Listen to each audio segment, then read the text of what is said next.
जब पोती ने दहेज में दादाजी को मांग लिया, पूजा स्कूल से जैसे ही घर वापस लौटी तो वो देखती है कि उसके दादा रामदयाल अपना बैग पैक कर रहे हैं। पूजा ने अपने दादाजी से पूछा कि दादाजी आप कहाँ जा रहे हैं। दादाजी ने बताया, बेटी मैं गांव जा रहा हूँ और बहुत जल्दी वापस आऊँगा।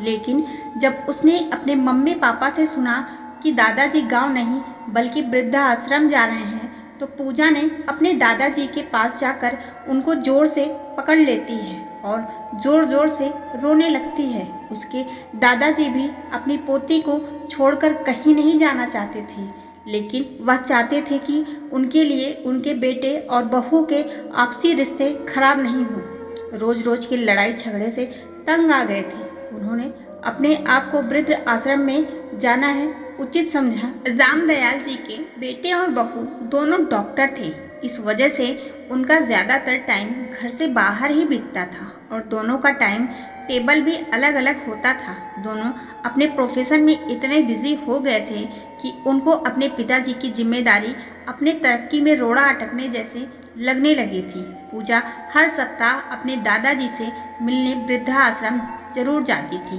पूजा के दादाजी को वृद्धाश्रम में रहते हुए 1 साल से भी ज़्यादा हो चुका था। इधर पूजा 10th में 97% से पास हो गई थी। वह अब मेडिकल की तैयारी करने के लिए कोटा राजस्थान जाने वाली थी। पूजा ने अपने माँ बाप से यह शर्त रखी थी कि वह कोटा तैयारी करने के लिए तभी जाएगी जब उसके साथ दादाजी भी जाएंगे। पूजा के माँ बाप ने बहुत समझाया मगर पूजा नहीं मानी। रमन और दिव्या को अपनी बेटी के जिद के आगे झुकना ही पड़ा।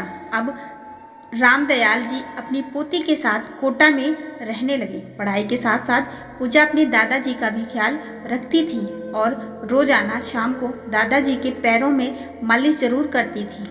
रामदयाल जी अपनी पोती को देखकर गर्व से भर जाते थे कि भगवान अगर किसी को बेटी दे तो पूजा जैसी। समय अपनी गति से चलता रहा और 5 साल कब बीत गए पता ही नहीं चला।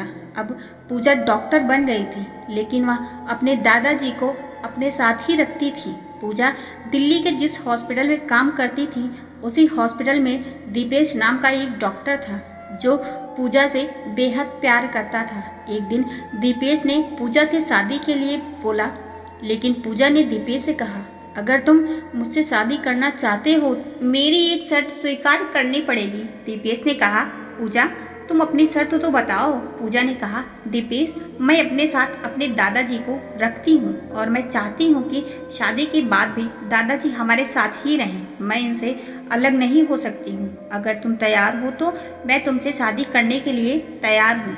दीपेश ने कहा, यह तो बहुत अच्छी बात है। इससे यह पता चलता तुम्हारे मन में बुजुर्गों के प्रति कितनी श्रद्धा है। तुम्हारी जैसी लड़की को कौन लड़का नहीं अपनाना चाहेगा। फिर कुछ दिन के बाद दीपेश और पूजा की शादी हो गई। पूजा विदाई के समय अपने दादाजी को भी अपनी गाड़ी में बैठाने लगी। तभी उसके पिताजी बोले, बेटी तुम्हारे मन में अपने दादाजी के प्रति इतना प्यार देखकर हमें भी एहसास हो गया है कि बुजुर्ग बोझ नहीं बल्कि एक आशीर्वाद की तरह होते हैं। पूजा की माँ भी आ चुकी थी।